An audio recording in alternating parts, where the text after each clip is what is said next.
자, 오늘은 영화 제작, 영화 촬영 순서에 대해서 알아보도록 하겠습니다.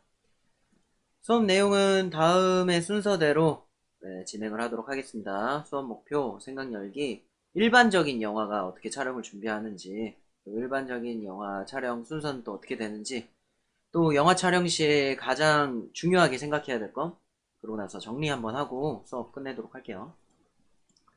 자, 첫 번째 수업 목표입니다. 수업 목표. 영화 촬영 순서를 이해할 수 있다. 네. 자, 봅시다. 영화나 드라마 촬영 현장에 가본 적 있어요? 아니면은 뭐 구경 해봤다던가, 우연히 집 근처에서 아니면은 놀러 갔는데 거기서 촬영을 하고 있었다던가, 아니면 또 어떤 케이스가 있을까? 엑스트라 알바 뭐 이런 거를 하러 가는 경우도 있겠죠. 자, 그러면은 굉장히 많은 사람들이 영화든 드라마든 촬영을 하는데 참여하게 됩니다. 네, 맞아요. 그러면 도대체 이 영화란 것은 어떻게 촬영이 될까라는 겁니다. 이제 이어서 볼 거는 독립영화제 상영 되는 모범적 단편 영화 촬영 현장 분석 영상인데, 이거는 링크에 달아놓도록 하겠습니다. 넘어가죠. 영상 보고 오셨나요? 네, 영상을 봤다는 전제하에 내용을 조금 더 설명을 보탤게요. 일단 일반적인 영화 촬영의 준비입니다. 일반적인 영화 촬영. 촬영 순서를 정합니다. 네, 그리고 촬영 내용을 안내를 해야 돼요. 촬영 위치도 잡고 리허설 및 동선 체크도 하고, 그 다음에 이제 최종으로 준비된 거 완료됐나 이런 거 체크하고 이제 본격적으로 촬영이 시작되게 됩니다. 촬영이 시작되면은 이제 이거를 프로덕션이라고 부르는데, 이거에 관해서는 다음에 다시 설명하도록 할게요. 자, 어쨌든 찬찬히 한번 살펴봅시다. 영화 준비를 할 때. 자, 영화 순서를 정해야 됩니다. 네. 영화는 시간 순서 혹은 씬 순서대로 찍지 않아요. 왜일까요? 왜일까? 네. 이게 뭐 희곡 아니면은 영화니까 시나리오겠죠? 시나리오가 이제 시간의 흐름대로 아니면은 대부분 극영화라고 쳤을 때 돼 있을 경우가 많단 말이에요. 그러면은 배우랑 뭐 환경적인 거, 감정선이라던가 분위기를 따라서 가면은 순차적으로 가는 게 맞는 것 같은데, 왜 굳이 영화 촬영을 언제 언제 하겠다라는 거를 정할까? 네. 왜 그럴까요? 일단은 돈과 시간 때문에 그래요. 돈과 시간. 예.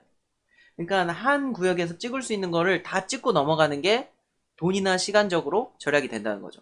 예를 들어서 장소를 빌렸어. 그 장소에서 끝낼 수 있는 거는 다 해야 돼요. 예. 그리고 낮 시간대 촬영이 필요해. 그럼 낮 시간대 할 수 있는 것들을 다 몰아서 찍는다던가. 뭐 밤도 마찬가지로 되고. 어떤 배우가 스케줄이 안 돼. 그럼 그 배우에 맞춰서 영화 촬영 순서를 정한다던가. 그렇기 때문에 영화는 순차적으로 찍지 않고, 순서대로 찍지 않고, 그 촬영 현장에 용이하게 이때 찍을 수 있는 것들을 웬만하면 다 찍습니다. 물론 일부러 그 시나리오 순서대로 찍는 감독들도 있어요. 근데 그런 케이스는 흔한 케이스는 아니다 라는 거죠. 자, 다음으로는 촬영 내용을 안내하는 건데, 이 촬영의 내용을 감독만 알고 있으면 안 돼요. 어떤 장면을 어떻게 찍을지 배우, 스택, 감독 모두가 알고 있어야 돼요. 왜? 이것도 마찬가지예요. 시간을 줄여야 되는데 이 얘기를 막 떠들었어. 그런데 갑자기 어떤 사람이 와가지고, 아 근데 지금 어느 장면 찍는 거죠? 이래버리면은 다시 설명을 해야 돼. 다시. 그렇기 때문에 모두가 내가 이 장면에서 어떤 걸 해야 되는지, 어떤 연기를 해야 되는지, 기타 등등, 뭐 배치라던가, 뭐 미술적인 부분, 기타 등등, 예. 그래서 그런 것들을 다 공유하고 있어야 돼요. 공유하고 있어야 된다. 네. 그리고 촬영할 장면에 배우, 카메라, 조명, 음향, 소품 등의 위치를 잡으셔야 됩니다. 네. 이걸 보통 조연출이 많이 하는데, 감독이 시켜가지고 조감독이 많이 하는데, 어쨌든 이것도 같이 의논해서 촬영 감독이랑 뭐 미술 감독이랑 이야기를 해가지고 어떻게 구도를 잡으면 더 배우가 이쁘게 나올지, 아니면 감독의 어떤 장면으로서 보여주고 싶은 게 더 잘 돋보일지, 이런 것들을 의논하면서 위치를 잡게 됩니다. 자, 위치를 잡았어요. 그러면은 이제 리허설 및 동선 체크를 합니다. 왜냐? 왜 이래야 되냐? 카메라라는 앵글, 이 네모 안에 배우가 아무리 연기를 잘했어도 그 네모 안에서 벗어났다 하면은 쓸 수가 없잖아요. 그렇기 때문에 감독과 촬영 감독 그리고 배우들 뭐 기타 등등 리허설을 필히 하거나 혹은 동선 체크를 한 뒤에 이제 촬영에 들어가게 됩니다. 이렇게 촬영 준비나 혹은 확인이 완료가 되면 이제 감독은 드디어 촬영 시작을 알리게 됩니다. 자, 일반적인 영화 촬영을 볼 건데, 이게, 뭐라고 해야 되지? 시나리오를 조금 써왔어요. 이런 식으로 진행이 된다, 일반적으로. 그래서, 자, 모든 준비가 되면은 다음의 시나리오대로 촬영을 진행하게 됩니다. 그런데 그 전에 씬, 컷, 테이크 개념을 알고 가면 좋은데, 일단은 그냥 뭐라고 해야 되지? 이것까지 알게 되면 과포화가 될 수가 있어요. 그래서 그냥 이런 게 있구나 하고 한번 읽고 넘어가시면 되거든요. 그냥 쌤도 한번 읽을게요. 한 장면을 찍기 위해서 나눠서 찍는 최소 단위를 컷 혹은 쇼트라고 불러요.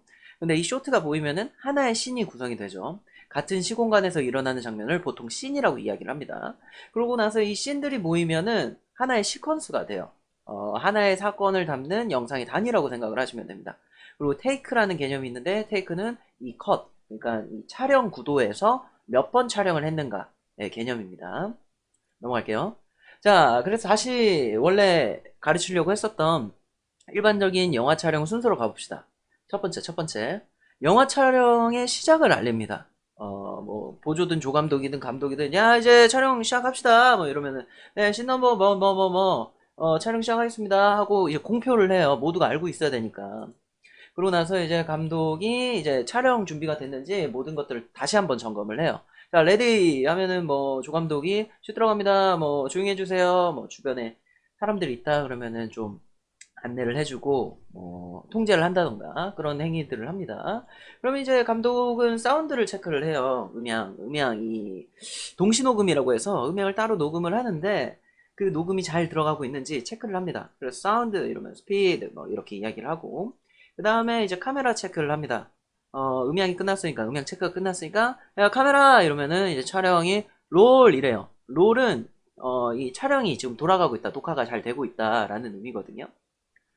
다음으로는 슬레이트입니다. 슬레이트. 그럼 감독이 슬레이트라고 하면은 슬레이트 치는 사람이 슬레이터가 씬 넘버 몇 다시 몇 테이크 몇 하고서 슬레이트를 크게 칩니다. 지금은 쌤이 박수를 쳤잖아요. 이런 식으로 크게 쳐줘야 돼요. 왜 크게 쳐줘야 되냐? 편집을 할 때 이 박수 소리든 그 슬레이트가 내려가는 소리든 편집을 할 때 보면은 음향 그쪽에 그 파형이 있죠, 파형이. 이 박수 소리든 이 큰 소리에 파형이 갑자기 붕 뜹니다. 그걸 보고 이제 편집하는 사람이 여기서 슬레이트가 쳐졌구나 하면서 거기 지점을 이제 클릭을 하고 편집을 하기에 용이해지는 거죠. 네. 그렇기 때문에 좀 잘 쳐줘야 돼요. 이게 생각보다 쉬운 일이 아닐 수도 있어요. 네. 자, 그러면은 이제 스크립트는 기록을 합니다. 스크립터. 기록은 뭐냐? 이 촬영 현장은 어떻게 되어 있는지, 배우는 어떤 모습인지, 이게 지금 몇 시 몇 분에 촬영되고 있는지, 이게 몇 컷에, 몇 씬에, 몇 컷에 몇 테이크인지, 이런 것들, 오디오 넘버까지, 장면의 디테일한 것들을 다 적어야 돼요.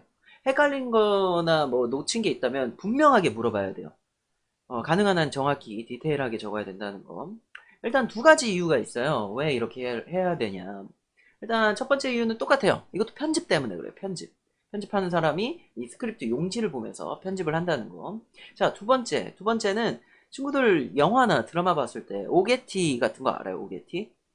그 전 컷, 그러니까 카메라 앵글이 돌아가기 전 컷에는 어떤 물체가 있었어.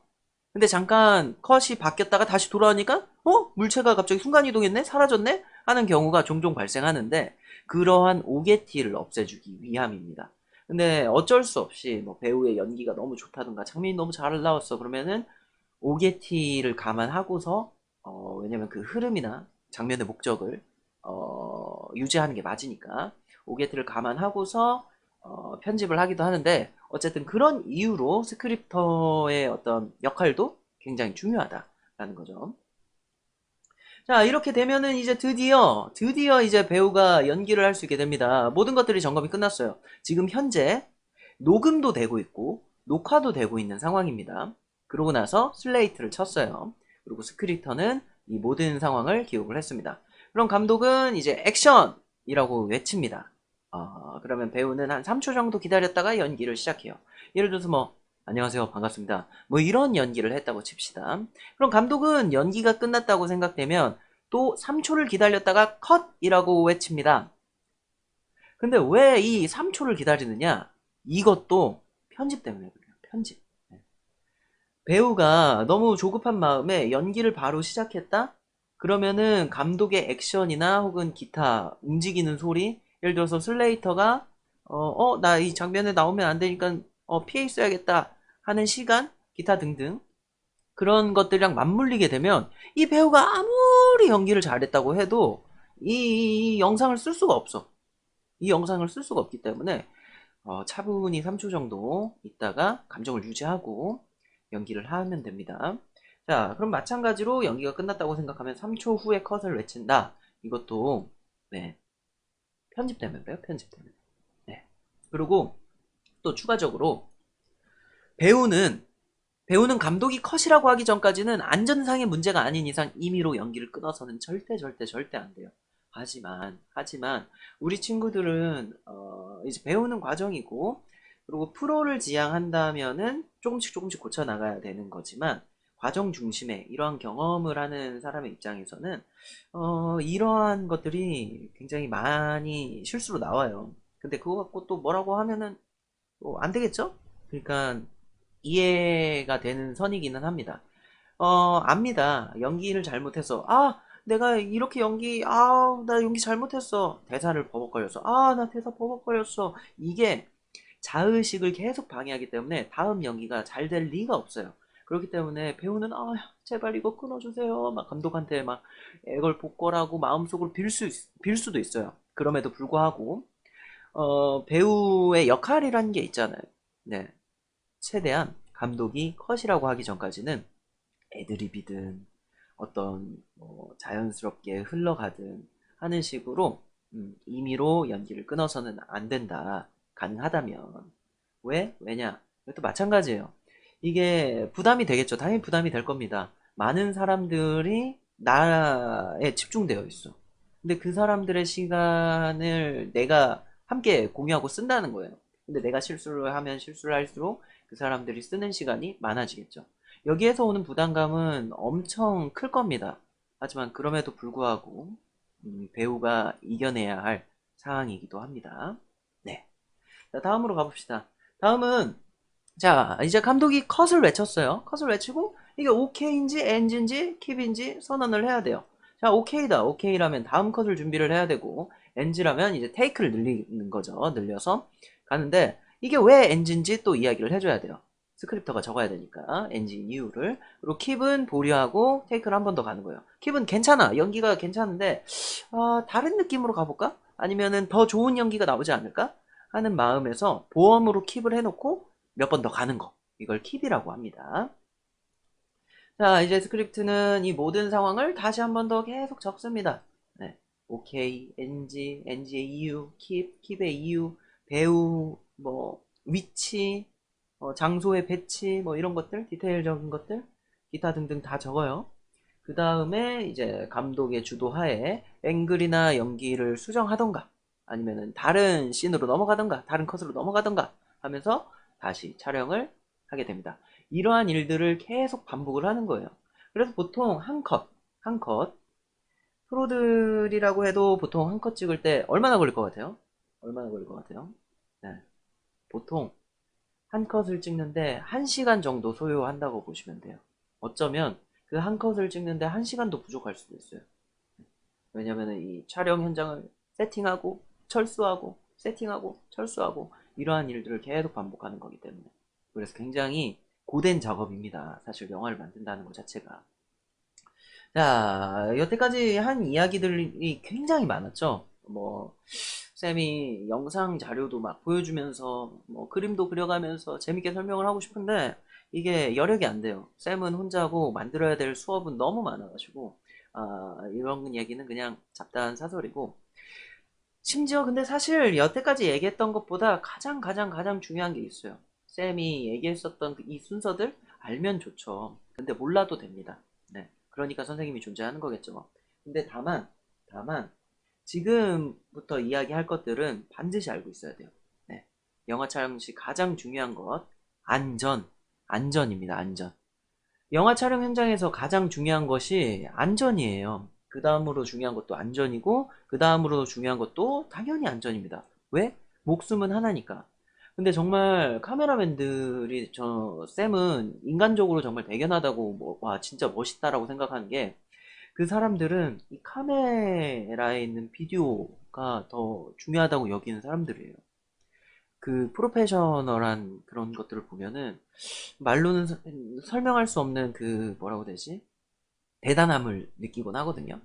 근데 어쨌든 목숨은 하나기 때문에 선생님은 그래도 안전이 가장 중요하다고 강조하고 또 강조하고 또 강조하고 싶어요. 그리고 대부분 촬영 장비가 학교에 구비되어 있지 않는 경우가 많아요. 그러면은 빌리겠죠. 네, 빌릴 겁니다. 근데 이 장비들이 실제로 엄청 비싸고 무겁고 위험해요. 그래서 파손, 도난, 분실에 대해서도 항상 조심해야 하고, 절대로 빌려주지 마세요. 자신이 맡은 거, 책임지기로 한 것만 책임지시면 됩니다. 왜냐? 빌려달라고 해서 빌려줬어. 뭐, 필요하니까 빌려줬겠지. 근데 그 사람이 잃어버렸다. 파손시켰다. 분실했다. 그럼 그건 누구 책임인가? 빌려준 사람 책임인가? 빌려간 사람 책임인가? 아니면 지도하는 선생님의 책임인가? 애매해지죠. 그렇기 때문에 자신이 맡은 것만 네, 잘 챙기고 웬만하면 빌려주지 말고 네, 그리고 만지지도 마세요. 나는 너무 착해. 난 너무 선해서 저 친구가 너무 힘들어하는 것 같은데 도와주고 싶다 해가지고 도와줄 수도 있어요. 근데 도와달라고 요구하지 않는 이상 괜히 나서서 안 도와줘도 됩니다. 네. 예를 들어보자. 카메라가 있어. 렌즈가 있는데 나는 이 렌즈 활용법을 잘 몰라. 일단 도와달라고 해서 도와줬는데 어디를 집지 하다가 렌즈에 손이 막 돼가지고 기스가 났어. 그래가지고 촬영하려고 하는데 렌즈가 막 뿌옇다던가 약간 금가 있다던가 이래. 그럼 이거 어떻게 해야 되냐? 난 도와주려고 한 건데, 이렇게 돼버린다고요. 그렇기 때문에 절대로 협동심을 발휘해서는 안 된다. 잘못 만져서 고장나면은 정말 큰일 난다. 라는 겁니다. 네. 정리를 해볼게요. 영화 촬영 순서는, 그냥 순서, 영화 어떻게 촬영하겠다. 정합니다. 그리고 이제 이 내용을 알려줘야죠. 우리 이렇게 촬영을 할 거야. 이 순서대로 촬영을 할 거야. 그러면서 촬영 위치를 잡고 리허설 및 동선 체크를 합니다. 그러고 나서 최종 확인이 되면은 아까 그 모의 시나리오처럼 1부터 이제 쭉쭉쭉쭉 내려가면서 촬영이 시작이 되는 거죠. 그리고 가장 중요한 거 항상 안전에 유의하면서 촬영을 해야 된다라는 거. 네. 오늘 수업은 여기까지고요. 다음 시간에도 또 다른 이론으로, 또 다른 수업 내용으로 돌아오도록 하겠습니다. 그럼 안녕!